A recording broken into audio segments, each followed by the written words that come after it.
Radioscope, the National Science Magazine program.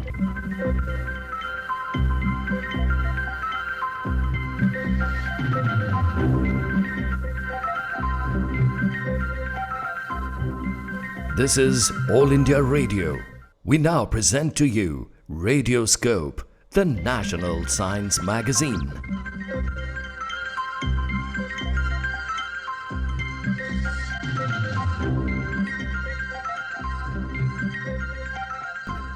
In this edition, we have for you news from the world of science and technology. We talk with internationally acclaimed scientist and academician Dr. Rajiv Ahuja on what ails Indian scientific research and development. A discussion with civil engineer Pritpal Singh on innovative and efficient building practices. An informative expert piece by Padma Shri Dr. R. L. Gupta on the foot deformity Clubfoot. And finally, an enchanting piece on butterflies with Professor Swaraj Raj, where boundaries of science and love for nature converge. We'll be starting with news from the world of science and technology. The Nobel Prize in Physics 2021 was awarded for groundbreaking contributions to our understanding of complex systems, with one half jointly to Syokoro Manabe and Klaus Hasselmann for the physical modeling of Earth's climate, quantifying variability and reliably predicting global warming, and the other half to Giorgio Parisi from Germany for the discovery of the interplay of disorder and fluctuations in physical systems from atomic to planetary scales. The Nobel Prize in Chemistry 2021 was awarded jointly to Benjamin List and David W.C. Macmillan for the development of asymmetric organocatalysis. The Nobel Prize in Physiology or Medicine 2021 was awarded to David Julius and Adam Patapushian for their discoveries of receptors for temperature and touch. Even a cursory glance at the contributions of all the science Nobel laureates 2021 reveals a common thread. That thread of commonality being practical applicability and innovation in scientific principles for the greater good and betterment of humankind. To know more about innovation in the field of science and technology, and to take a deep dive into India's conspicuous absence from the Nobel Prize winners' podium, we got in touch with Professor Rajiv Ahuja, Director, Indian Institute of Technology, Ropar. Professor Rajiv Ahuja is a professor of computational material science and the director of the Indian Institute of Technology, Ropar. Before joining IIT Ropar, he served the Uppsala University in Sweden as a professor for more than 30 years. Professor Rajiv Ahuja's enviable body of work oozes brilliance. So the mind obviously begs the question that what made this decorated scientist leave the home of Nobel Prizes, Sweden, and come back to a suburban city in Punjab? Actually, this was my dream since we were studying in IIT Roorkee. I want to come back and to serve IIT. That was our dream. So we want to bring those important aspects of the international education and research, and that bring that culture in Indian education and Indian science system. So more than 1001 publication, that makes you a real Pandit in science. So many publications, but in diverse fields. You are also Royal Society of Chemistry's elected member, and you have worked on batteries also, which I think that is part of physics. Or is there no difference between these two fields? When you reach on the advanced level, actually, there is no difference between physics, chemistry, because everything is at the end, it's merged. So you have been awarded Beller's lectureship, and you are also part of Royal Swedish Academy of Sciences. So that is a very fascinating place, because place is also associated with Nobel Prizes. And since you have worked in Sweden also, and you are now in IIT, sir, how do you see the difference? All the Nobel Prizes, they have been announced now. So we often get the question, why an Indian is not there? Why there are so less Indians? What is the gap that is stopping us? I'd like to mention that if you look at the mandate for the Nobel Prize, it's either given for discovery or a invention. It's not given for the lifetime accomplishment. And whatever your invention and your discovery you made, it should be door opener and should have a lasting impact. And it's occurred actually. So what a Nobel Prize encourage, it encourage the free research, which is driven by the curiosity. So we have to provide the freedom. So what is important to be innovative? First of all, we have to make our basic science very strong. If without strong basic sciences, we cannot be innovative. We should not impose anything on them. And when they are curious, and the curiosity drives the free research. So this is what we are lacking in Indian system. Innovation index is increasing, but still we are not in the top 10.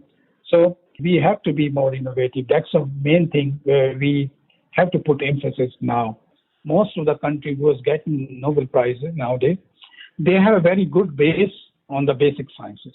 And I want to tell you, when you ask for Nobel Prize is not given for technology. It's given for the basic sciences. That's what we have Nobel Prize. We have a Nobel Prize in physics, chemistry, or medicine. We don't have a Nobel Prize for technology or something. Technology is also driven by basic research. So once you have a strong basic research, you will be leader in technology also. You can see like a country like Japan, US, they have very strong basic research and they're also leading the technology. So it's a combined feature actually. You need both, but first you have to make your basic research or basic education fundamentals of science very strong. People who are very old, they have done their research also 30, 40 years back. That is paying them in 80s what they have done in 40s. Old people, older generation, they are there to get the prizes instead of having younger people when it comes to basic sciences actually, even in medical sciences. Why does Nobel take such a long time to decide that this is the prize that is to be given? What is the reason for this delay, sir? We talk about Nobel Prize in physics or chemistry, for example. In physics, if you look at the will of Alfred Nobel says that it should be given for discovery or invention. If you go to the chemistry, they say it should be chemical discovery or improvement.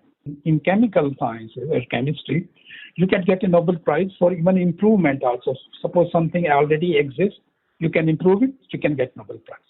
And in physics, it should be discovery or something new invention. So physics is always difficult. And because discovery doesn't take every day, right? So it takes time, or invention take a time. So sometimes you invent something today, maybe it will be applied or used maybe after 20 years, then people realize, okay, this is a very good invention. For example, look at the last year Nobel Prize in chemistry. It was given for the batteries. And this work was done in 70s already. So they have to wait like 30, 40 years to get the Nobel Prize in the batteries. So because before we were not using batteries too much, nowadays you cannot avoid. You have any application, you need a battery. We are so much involved in information technology. We talk of computers, we talk about gadgets. So we all need for that good batteries and powerful batteries. So sometimes it takes time to get recognition also. And other thing is that Nobel Prize, you cannot apply even people has to nominate you. Nobel Prize is always by nomination. If nobody will nominate you, you will never get a Nobel. In 2010, when the Nobel Prize in the physics is given for the graphene, there were two people, Andre Graham and Novoselov.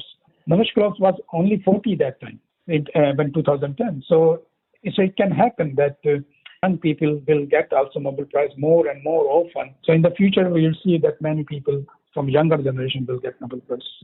So IIT Ropar, we want to stand out because on one thing in India, maybe in new younger IITs, but we are listening, it's happened to all other IITs also that we don't have a very strong connection with industry.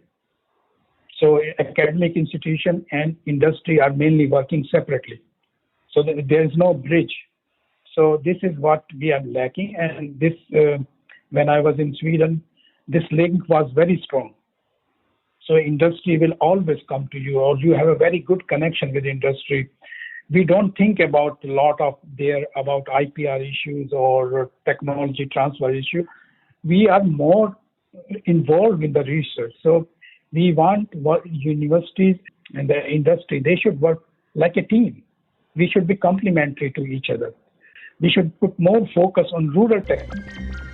Well said, indeed. Scientific knowledge serves no purpose if it cannot translate into something practical, meaningful, and something innovative.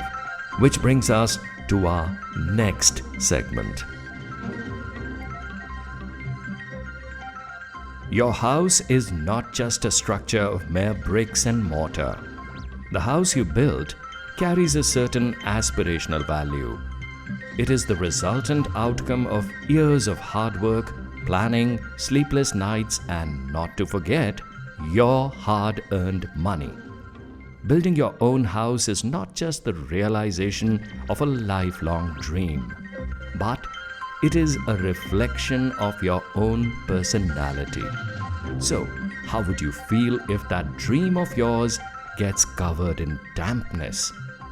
The next time your neighbor pays you a visit, what if all they see is not your reflection in the decor of the house, but unflattering patches of moisture on the walls?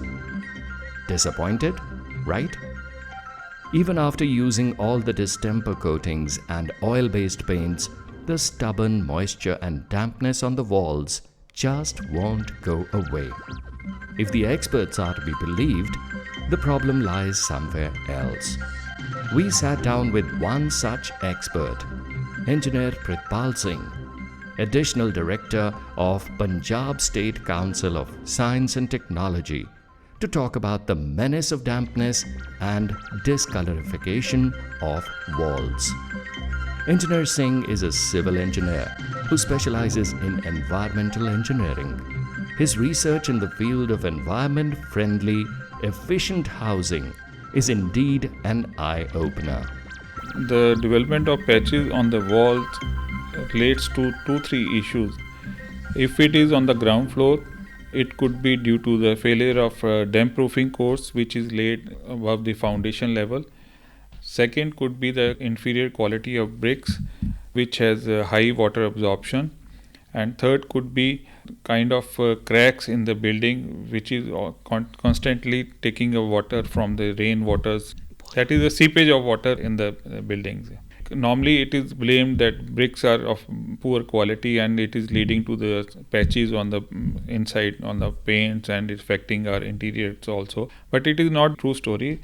See, efflorescence comes only when continuous availability of water is there to the bricks, and if there is any salt within the bricks, it will come out. And if the brick has some salts within that, or some soil which is containing high quantity of salts, or this water which was used for making bricks was a saline water, so that could affect bring out patches in the walls. But it will remain only for a short duration of time, that is till the time water is available. Once brick get dried and building is totally moisture proof, then there is no chance that it will come out. It will only come out when water comes in contact with such bricks, and that the possible reason could be a failure of damp proofing course, because earlier we were using damp proofing course of hardly concrete of 1 inches or 2 inches, followed by a layer of bitumen, and at times we place a polythene sheet over the DPC, claiming that it has become an impervious layer. But due to bad practices or uneven settlement of the building, there are micro cracks which leads to water going up in the walls, and when the brick becomes wet, then this moisture comes out. So that could be the reason. I foresee this mainly it is because of the failure of DPC. But in case bricks are of very poor quality or second quality, I say, see, as per PWD standard, first quality brick should be of good sound. It should give a good ringing sound, and should have a crushing strength of more than 100 kg per centimeter square. Thirdly, water absorption should not be more than 12 to 16%.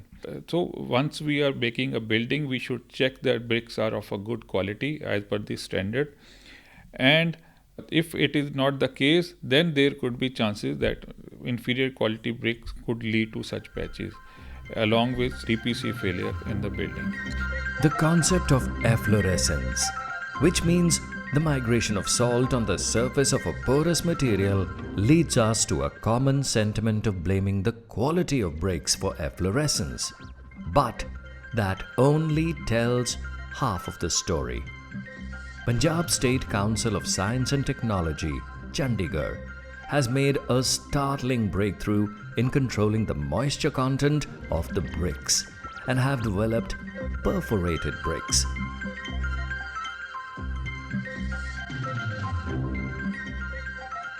If you look into the history of bricks, in earlier ages, maybe 10,000 years, we were using adobe bricks. Adobe bricks were mainly clay-based bricks, which were making unbaked bricks, which are blocks which were used even in villages at time. You can see the mud houses. So those were made earthen blocks which were not baked.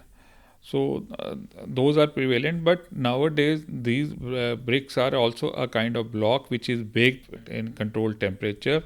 So it becomes some chemical changes which are taking place within the structure of clay, and it becomes a solid brick.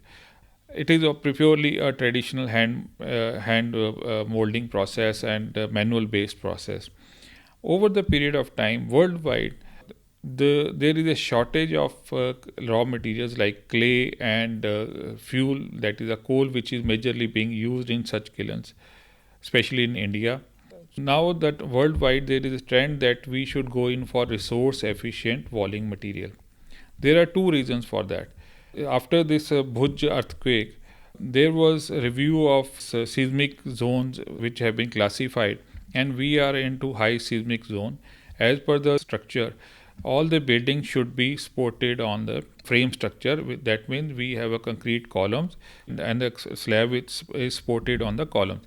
Walls are only acting as a fillers in those structures, and we don't require a load bearing bricks. In such cases, we can use hollow bricks or perforated bricks. Perforated bricks is a brick which has perforations up to 30%, and if in case perforation increases more than 30% to 50%, then it becomes a hollow block. Hollow blocks are just a filler block. Perforated bricks can be used as a replacement to the conventional brick. These bricks, especially hollow perforated bricks, have a better strength than the conventional brick. Water absorption is less than 6%, and they can withstand this issue of efflorescence which we have discussed earlier, and it is a good substitution to that. So under a project supported by UNDP, we facilitated setting up of 3 such REB units in Punjab. One is in Dera Basi, one in Ludhiana, one in Amritsar. So all these units are making perforated bricks. Initially there was a resistance in acceptance of these perforated bricks, but as of now the market awareness has increased. Even some of the bricks are even exported as on date. In fact, Punjab State Council of Science and Technology is actively involved in knowledge sharing and technology exchange initiatives with brick kiln owners of West Bengal, under which innovative ways of using paddy stubble as fuel to run brick kilns are being devised and implemented. Apart from paddy stubble, traditional methods of running brick kilns are being reinvigorated with an eye on building a cleaner, efficient, and sustainable environment for the future. Hardworking and dedicated individuals like Engineer Pritpal Singh are bridging the gap between theoretical aspect of sciences and its on-ground applicability.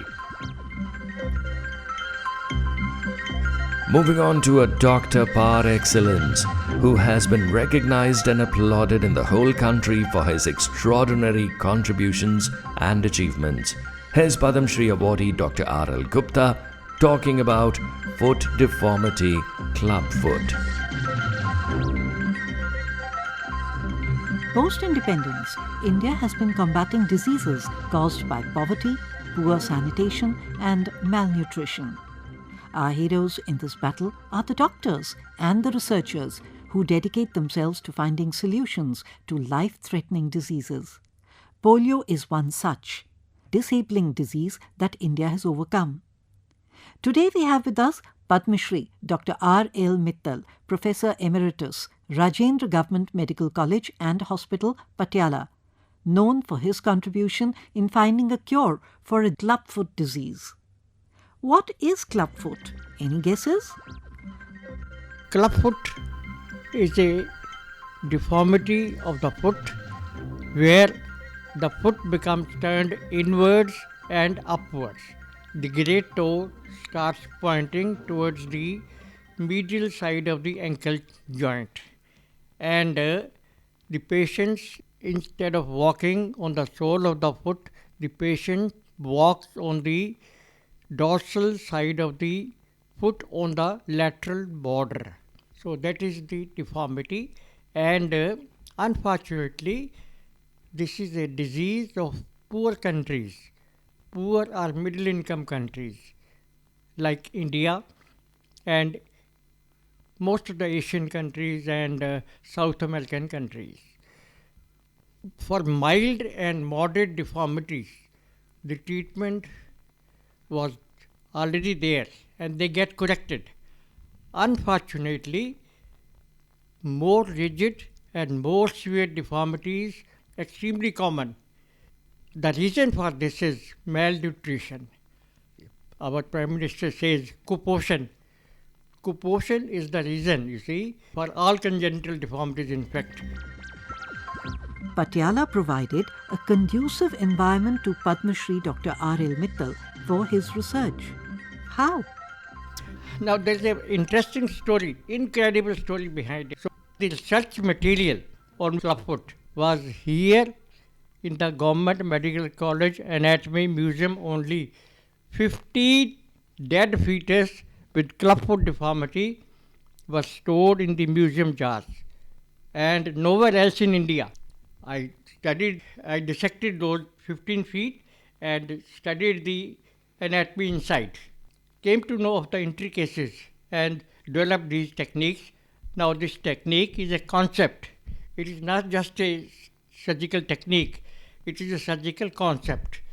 Can correct any and every deformity of clubfoot, whichever severity or rigidity it may be. 1 in every 10 children suffers from clubfoot in developing nations. It's high time that this serious condition got its due attention, as it remains largely overlooked.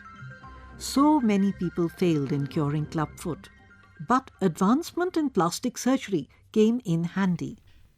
As you make a fist, so this is the foot becomes like a fist.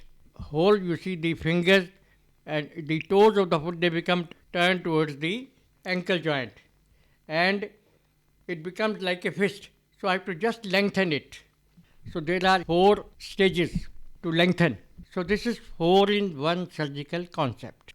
4 plastic surgery procedures in a single incision. It has never been done by any plastic surgeon of the world. I have done it. So this is what God or nature wanted me to do. Deformities of clubfoot have multiplied drastically, and the latest is octopus clubfoot. 1 in 10% of the newborn, they have congenital deformities. And out of those 10, maybe half of them have congenital clubfoot, the commonest congenital defect. And 1 in 10 are born with congenital defects. Whatever surgical techniques have been available world over, published in the journals, and in one patient, that was the patient, first case of the world, octopus clubfoot. This name has also been given by me. A child with 8 toes. So I named it octopus clubfoot. In that I have used 4 in 1. Rotation, flap, Z-plasty VY-plasty and fillet flap-plasty, fillet flap. So these 4 procedures have been combined in a single incision, and this child got the best correction. There are not too many takers for learning the technique of surgically curing clubfoot. It's a painstaking, difficult learn. I want to teach. I want to give this, you see, to the world. That is why I have put, you see, this on the YouTube. I have given on my channel, Patiala Clubfoot channel. I have explained everything and even told if somebody wants to learn it, I am ready to teach. Now Punjab government has authorized me as an emeritus professor to do free surgeries in Government Medical College Patiala and even Government Mata Kausalya Hospital at Patiala. I want to teach, I want to impart training to the younger generation so that they can follow and help these poor patients. It is imperative thus to ensure that people are made aware of such congenital diseases so that we can collectively fight to mitigate the threats posed by malnutrition. Only through mass awareness program can we look forward to ensuring a healthier nation. A thing of beauty is a joy forever. English poetry in Science Magazine program? It might seem out of place at first instance, but that's the most interesting and captivating part of our last segment in this edition. A rare point in time where science, nature, romanticism and poetry all merged together when we had a fascinating discussion on butterflies with Professor Swaraj Raj. The title of the poem is To a Butterfly. Stay near me, do not take the flight. A little longer stay in sight. Much converse do I find in thee. Historian of my infancy, float near me, do not yet depart. Dead times revive in thee. Thou bringest gay creature as thou art. A solemn image to my heart, my father's family. Oh, pleasant, pleasant were the days, the time when in a childish place my sister Emmeline and I together chased the butterfly. A very hunter did I rush upon the prey. With leaps and springs I followed on from the brake to bush. But she, God love her, fared to brush the dust from off its wings. That is the lovely poem by William Wordsworth, and we are with Dr. Professor Swaraj Raj, and he is one who not only writes poems on these and articles on butterflies, but he is a keen observer of butterfly. And incidentally, he taught English, a totally different field when it comes to studying butterflies as a scientist. If we look at the life of a butterfly does not take birth once. It has to undergo many stages during the development, from an egg to the larva, when the larva hatches. Generally, the first food of the larva is the egg. And then it has to survive the predators, which are generally birds. It grows up, it undergoes moltings. 4 or 5 times it molts. And if somebody disturbed the larva while it is molting, it dies. And then it turns into a pupa. And then it remains inactive for a long time. I have seen common mormon and lime butterfly pupae hibernating for 8-9 months and not coming out. India, according to a book by Peter Smitasek, is the only one person in the entire country to have a private butterfly research center at Bhimtal. According to him, there are 1,378 odd species of butterflies in India. But now the number has swelled to about 1,500 odd. All one's butterfly memories are sunny ones, bright pictures in the mind which color the dark days of winter. That's all we have in this edition of Radioscope, the National Science Magazine program from All India Radio. We will be back with another edition. Till then, let curiosity be your compass.